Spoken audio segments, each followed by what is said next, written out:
Bonjour à tous, c'est Edgeone. Aujourd'hui, comme le titre l'indique, on se retrouve pour un petit unboxing de la 6700 XT qui est sortie il y a quelques jours. Donc justement, j'ai décidé de faire cet unboxing avec vous et un peu vous présenter cette carte de chez PowerColor. Alors tout d'abord, pourquoi j'ai choisi cette carte? C'est parce que, on va dire, c'était la seule qui restait le jour de sa sortie parce que vu la pénurie des cartes graphiques en ce moment, on va dire on peut pas faire le difficile et on prend ce qu'on trouve quoi. Si on veut quelque chose, il n'y a pas le choix. Là, c'était la seule qui restait. Donc il y avait deux modèles. Voilà, moi j'ai choisi ce modèle-ci parce que le design me plaisait plus. Voilà, puis le rouge, c'est une couleur que j'aime bien. Donc je trouvais ça plus sympa que l'autre modèle. Après les deux modèles là de chez Power Color sont similaires. C'est juste, je crois, le design qui change.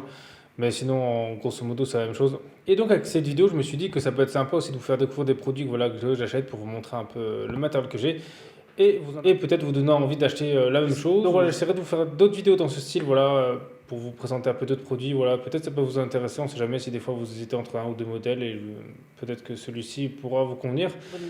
Donc voilà, je vous laisse avec l'unboxing et je vous retrouve juste après pour vous donner mon avis sur cette carte. Donc voilà, on se retrouve pour l'unboxing de la AMD Radeon RX 6700 XT. Donc elle vient de chez PowerColor avec leur édition Devil. Donc voilà, on voit à peu près le design, voilà, donc le diable qui représente le logo. Après, on va montrer. Ouais, donc derrière, on voit bien les différentes parties de la carte graphique, donc le backplate, le BIOS, donc c'est le GPU, le radiateur et les ventilateurs. Voilà, donc j'explique à peu près derrière là les particularités de l'édition Devil, donc voilà, avec du LED spécial, les ports HDMI et DisplayPort. Et ici, on retrouve les spécificités de la carte graphique. Donc voilà, à peu près, c'est RDNA2, donc c'est architecture de la carte graphique, la hauteur de gravure, voilà, la RAM DDR6, voilà, qu'elle peut aller jusqu'en affichage 8K. Et ici, ce qui est important, c'est justement, il montre par exemple l'alimentation qu'il faut au minimum du 700 watts. Donc ça, faites attention à ça, parce que pour une carte comme ça, moi je pensais qu'il fallait moins, mais 700 watts, c'est quand même assez élevé. Donc surtout si vous en mettez plusieurs, donc voilà, et après 8 Go de RAM minimum de mémoire, voilà, donc c'est à peu près expliquer qu'est-ce qu'il faut. Donc voilà, puis c'est à peu près tout pour le... Et donc quand on ouvre le carton, voilà, on découvre une jolie boîte noire.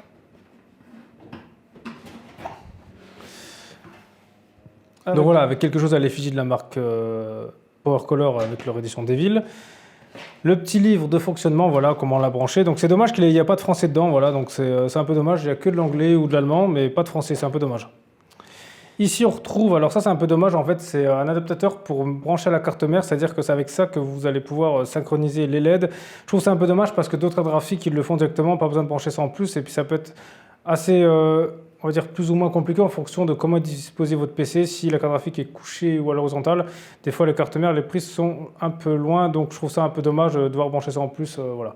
Bon, c'était la petite parenthèse. Et ensuite, là, on découvre justement la carte graphique, donc justement que je trouve qui est immense.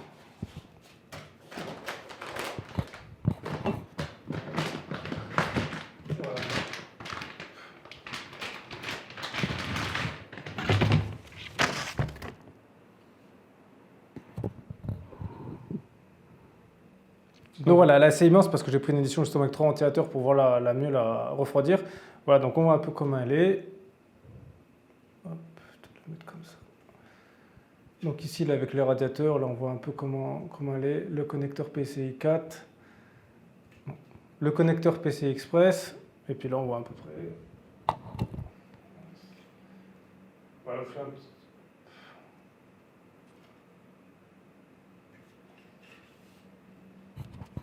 Donc voilà, elle est assez imposante quand même pour une carte de milieu de gamme, mais bon, moi, elle sera bien refroidie. Après, la seule petite défaut de fabrication pour moi, c'est que je trouve qu'elle est assez ouverte et niveau poussière, à mon avis, ça doit assez rentrer assez facilement parce qu'il n'y a pas trop de cache.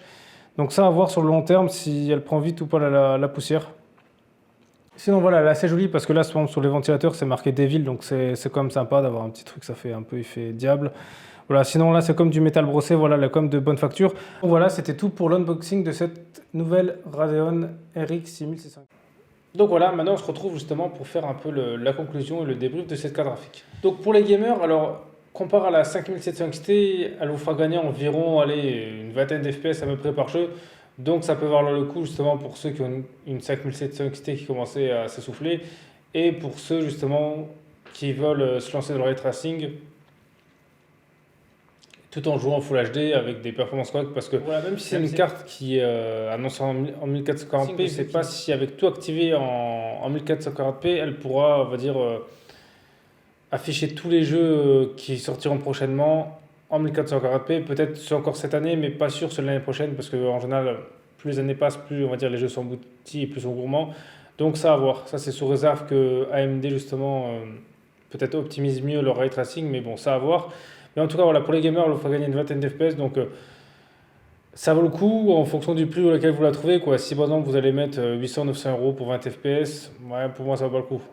Autant attendre un peu et prendre quelque chose de plus puissant ou alors attendre que les prix baissent. Voilà. Donc à 500-600 euros, elle vaut le coup pour jouer. 900 euros, pour moi, c'est trop cher, quoi, parce que ça fait presque le prix de 2 PS5. Donc pour moi, c'est un peu abusé. Ensuite, pour l'application, donc justement, moi, c'était un peu le principal utilité que j'en ai, parce que justement, ce qui peut être utile avec une deuxième carte dans son PC, hormis justement pour les combiner et faire du SLI, mais vu qu'à l'heure actuelle, c'est compliqué de trouver deux mêmes cartes graphiques, voilà, donc on fait avec les moyens du bord, on va dire. Donc justement, avec deux cartes différentes, ce qu'on peut faire, c'est, quand on travaille en 3D, c'est lancer deux rendus différents en même temps, donc pour moi, c'est un gros gain de temps parce que quand vous faites des fois une scène en 3D ou quelque chose, eh ben, des fois vous avez envie d'avoir plusieurs visions de caméra, voilà, vous avez envie qu'on voit ça sur plusieurs angles. Et bien justement, avec deux cartes graphiques, on peut lancer deux rendus différents en même temps, donc ça c'est quelque chose de top. Si c'était rendu léger, on peut encore en lancer deux sur une même carte graphique, mais là justement pour des rendus qui peuvent être un peu plus lourds, ça peut être, pour moi c'est un gros gain de temps. Alors qu'est-ce qu'elle va en application? Eh ben, je l'ai testé, on va dire, majoritairement sur Blender. Bon, de toute façon, à peu près les logiciels 3D, on va dire les résultats sont à peu près pareils, c'est-à-dire que les hiérarchies des cartes graphiques sont respectées à la majorité du temps. Donc là, justement, j'ai fait quelques petits tests et je me suis rendu compte que eh ben, AMD sont vraiment à la ramasse et je ne m'attendais pas à quelque chose de si énorme parce que, par exemple, parce que là, ma deuxième carte graphique, c'est une 2070 Super à l'heure actuelle et le truc, c'est que elle est moins rapide que la 2070 Super, donc qui est comme une ancienne génération, et de beaucoup, parce qu'en jeu, justement, elle a annoncé beaucoup plus puissante qu'elle. Mais là, en application, c'est vraiment... Alors que pourtant, justement, j'ai utilisé le moteur de rendu, on va dire, ProRender de AMD. Alors, je l'ai un peu testé. Alors, l'avantage, c'est qu'il est gratuit. Après, ce qui est bien aussi, c'est qu'il a beaucoup de réglages, comme par exemple, si vous utilisez Blender comparé à Cycle, s'il a beaucoup plus de réglages, on peut faire beaucoup plus de choses, tout en restant, on va dire, assez accessible, parce qu'il est beaucoup plus simple qu'un V-Ray, par exemple, ou même qu'un Octane. Parce que des fois, certains moteurs de rendu sont plus ou moins compliqués à utiliser. Celui-là, il est presque aussi simple que Cycles. Voilà, vous avez des réglages en plus poussés, vous pouvez choisir beaucoup de choses. Alors, j'ai pas été totalement satisfait parce qu'une fois sur deux, il y avait des sortes de traits ou des carrés qui étaient pas forcément voulus dans le rendu. Peut-être un problème de rendu, mais je sais pas, étant donné que sans changer de réglage, ça me faisait ça une fois sur deux. Voilà, peut-être c'est quelque chose, une erreur de ma part, mais il n'y a pas assez d'explications sur le logiciel là, donc il faudra que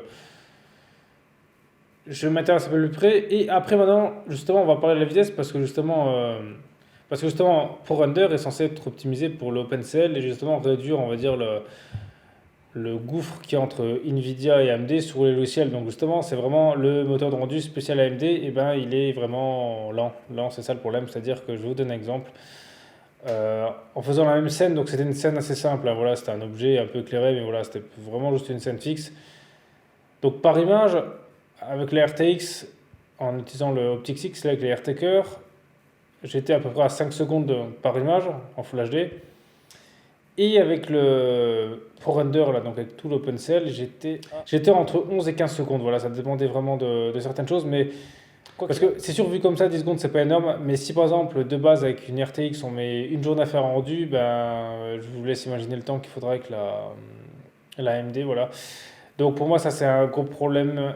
Alors, on va dire, elle peut être utile si vous faites des petits rendus. Donc voilà, si pour faire des rendus, justement, il n'y a pas beaucoup de ray tracing ou de choses comme ça dans le rendu, elle peut être très bien pour faire plusieurs vues. Voilà, elle vous servira justement à faire plusieurs vues. Par exemple, le moteur de rendu de Blender Eevee, voilà, qui est très simple. Donc voilà, pour un moteur comme ça, elle sera parfaite si vous faites que des rendus là-dessus, si vous voulez justement faire plusieurs vues différentes. Par exemple, si vous voulez faire du gros travail, elle sera pas extra. Et donc là, justement, on voit bien la différence entre AMD et Nvidia. Donc on va dire, à l'heure actuelle, c'est sûr, c'est mieux que rien. Si vous pouvez la trouver, voilà, prenez-la si vous avez besoin, même au pire, voilà, parce que même si c'est lent, au moins c'est fait. Donc l'avantage, c'est ça. Aussi, comme son autre avantage, c'est qu'elle a 12 Go de RAM. Donc certes, elle est lente, mais au moins, elle a plus de chances de pouvoir rendre des scènes qu'une carte à 8 Go ne pourrait pas le faire. Donc ça, pour moi, c'est comme un avantage.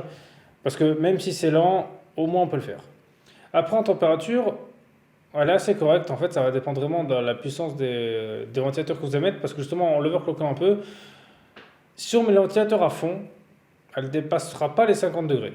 En l'overclockant, donc ça je trouve ça pas mal, c'est que le système de refroidissement est vraiment très bien parce que 50 degrés justement pour une carte overclockée, franchement je trouve ça vraiment correct.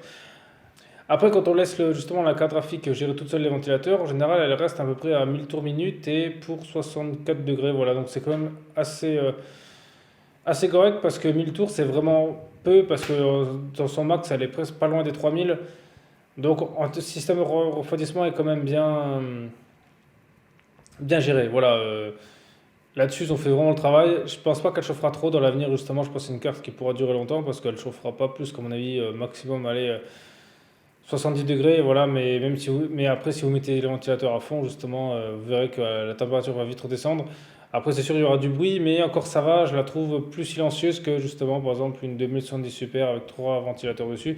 Je trouve que là Power Color ils ont fait le travail. En plus moi je la trouve vraiment très jolie cette carte. Voilà, c'est une bonne marque, voilà, c'est une marque que je connaissais pas parce que d'habitude je suis plus chez Nvidia. Donc voilà, je pense que si un jour je devrais retourner chez AMD, par exemple pour jouer, voilà, parce que je pense que les cartes AMD sont vraiment faites plus pour jouer que pour ça, que pour l'application. Après peut-être dans le futur ça changera, mais je pense que pour jouer je resterai chez Color juste pour le design, voilà, qui est sympa et que pour le design et justement que la carte est bien refroidie, je pense que dans l'ensemble le travail est bien fait. Après en espérant que les prix descendent parce qu'à l'heure actuelle elle vaut presque le prix d'une 6900 XT à sa sortie, donc c'est vrai que c'est comme quelque chose qui fait un peu mal. Donc voilà, en tout cas, si vous avez des questions sur cette carte, voilà, ben, laissez-le moi en commentaire, voilà, je serai ravi de vous répondre. Et sinon, merci à tous d'avoir regardé cette vidéo, c'était Edge One, on se retrouve très vite pour une prochaine vidéo.